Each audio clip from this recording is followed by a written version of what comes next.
I was thinking about that cheese thing, and it's actually a lie.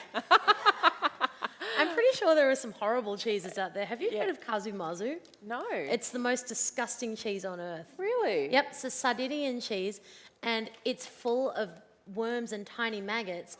And Delicious. as you eat it, you actually have to cover your eyes because the bugs jump up and then try and get in your eyes as you're eating the cheese. It's like both dangerous and disgusting. That's really charming. Thanks for that story, Myff. Great. Thanks for coming. We'd love to hear a little bit more about your career path in the industry and to maybe dispel some of those myths that we've just said in your introduction. Yeah. So I actually quit school at a very early age. I was just 16.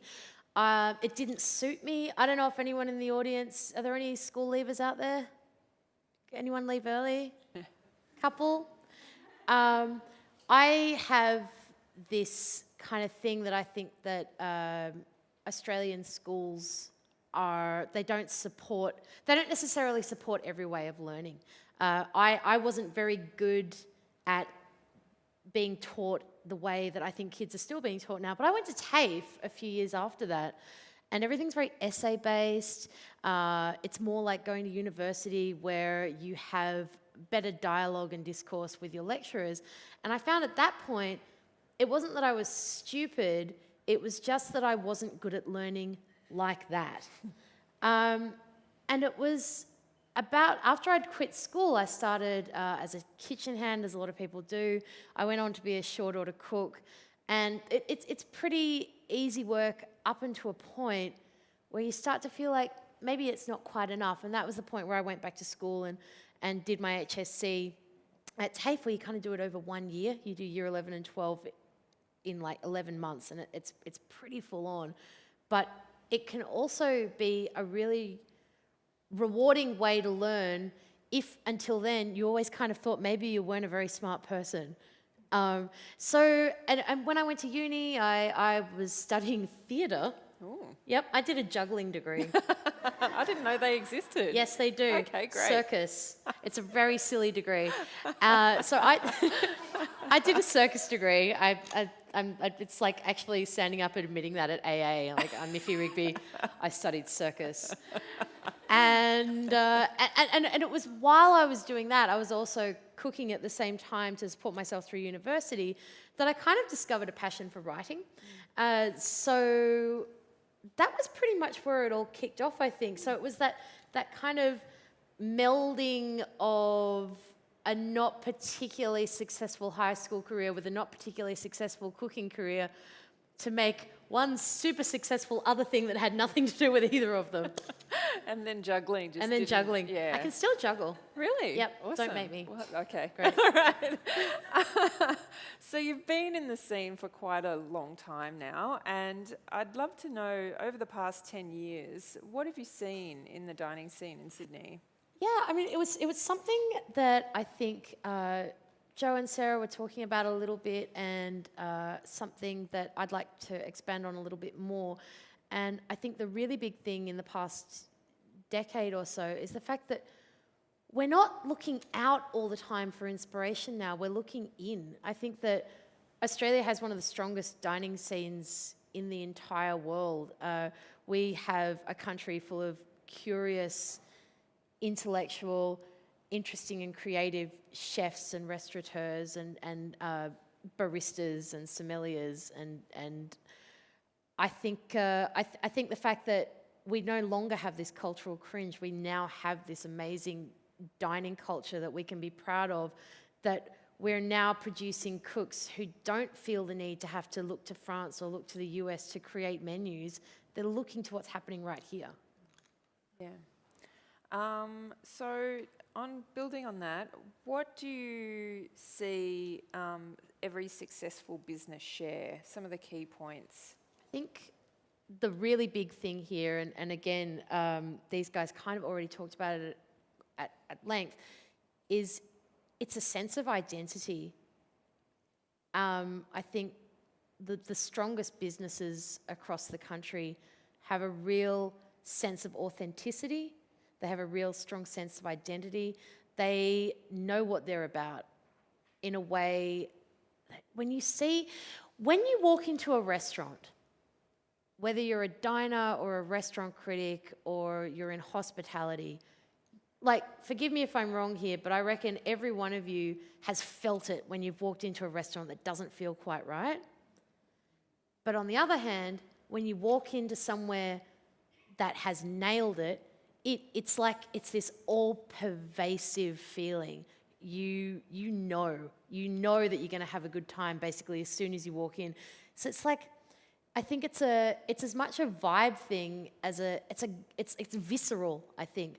And I think that comes from a very granular level from chefs, restaurateurs, people collaborating with strong ideas. And they're not necessarily ideas that they're hoping that you guys like.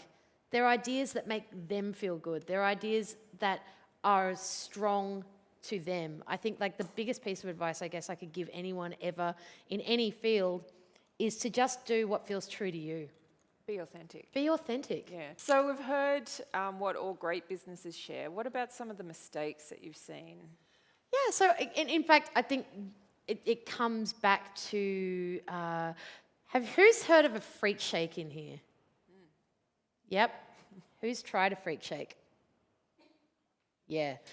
So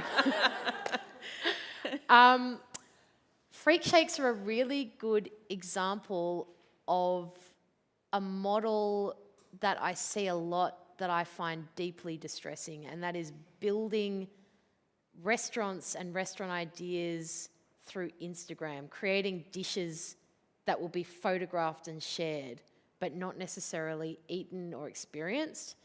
Freak shakes are a really good example of something that looks super cool that you're probably going to harvest a whole bunch of likes for, but are you going to be serving those in 10 years? Are you going to have regular customers who are going to come in and 3 freak shakes, please, sir? It's my weekly Wednesday treat. No, people will try them once, they'll photograph them, they'll never come back. I think probably it's a really, really deep mistake is grabbing at trends, I think is probably the shortest way of putting it. Yeah. Yeah. So totally opposite to authentic. Yeah, absolutely. Look, if you do want to open a restaurant that is going to last for a year, 6 months, you're probably going to bag a bunch of cash for it and then you're going to walk away and live in Fiji. Go, create the next freak shake. It's totally cool to do that, but I don't think that's why anyone is here today. No. You're quite unique in that you are a editor and a critic, but you're also obviously a human being that likes to go out. Try. Yeah, right. So what's the difference between you, the critic, and you, the customer? Yeah, it's a really good question. One of the things you learn pretty early on, if you're much chop as a restaurant critic or a journalist in any critical field, is separating your personal taste from what it is that the person creating the thing is setting out to achieve. So maybe personally, I don't want to eat in a fine dining restaurant 6 nights a week and behave myself and, have to wear pants and have 6 sets of cutlery in front of me and have somebody silver serve me. It's super special and it's a wonderful thing to have that.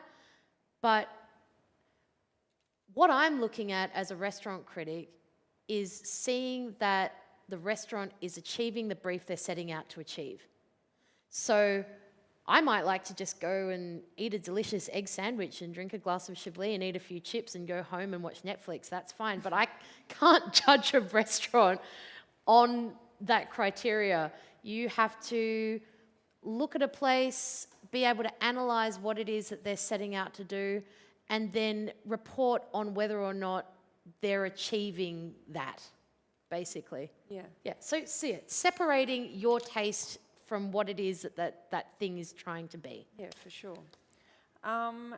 I'm really loving how much businesses are now starting to get into the festival scene. So I'd love you to talk about how you go about curating a festival and what you're looking for when businesses are engaging in that sort of thing.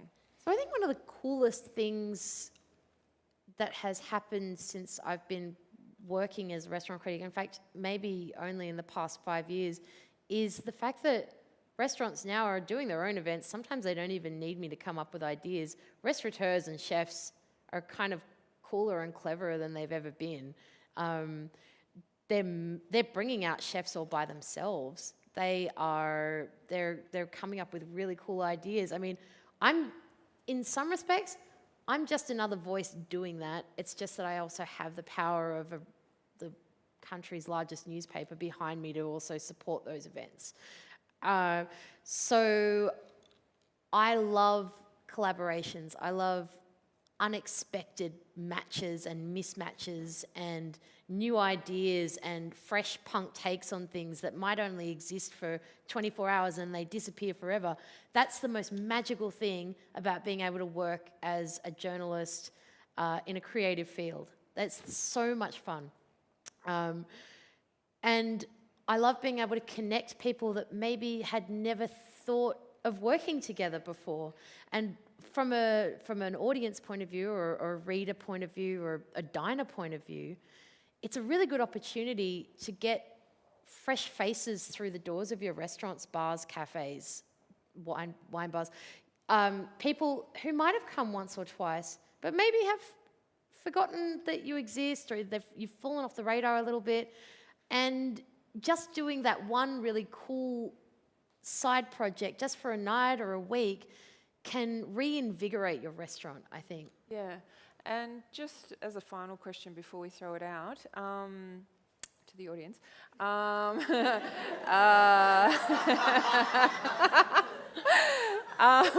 you were talking about collaboration. Do you see that as the future of Sydney's dining scene, or is there something bigger on the horizon? I think talking to a lot of American chefs, America has a really, really, really competitive dining scene. People there don't support each other. Australia has one of the most inclusive, collaborative, supportive restaurant scenes in the world. People might be working on opposite sides of town, doing opposite flavors, with opposite ideas, but they will always support each other. And I think the fact that we live in a country where there is actually like mateship exists, you know? Forget Trump, forget whatever's happening in the world, mateship actually exists and nowhere stronger than in the restaurant scene. Yeah, it really creates a strong, solid foundation when you mix that sort of thing, because you're cross-pollinating with their audience and your audience, and people seem to see it as competition, but it's not really, is it? It's building something new. No, I mean, I guess Joe and Sarah, you'll be able to speak to this better than I can, but you are competing for a slice of the larger cash pie, but at the end of the day, if everyone's doing something that is authentic and true and original, there should be enough room for a lot of voices. Would you say that's kind of accurate? Yeah.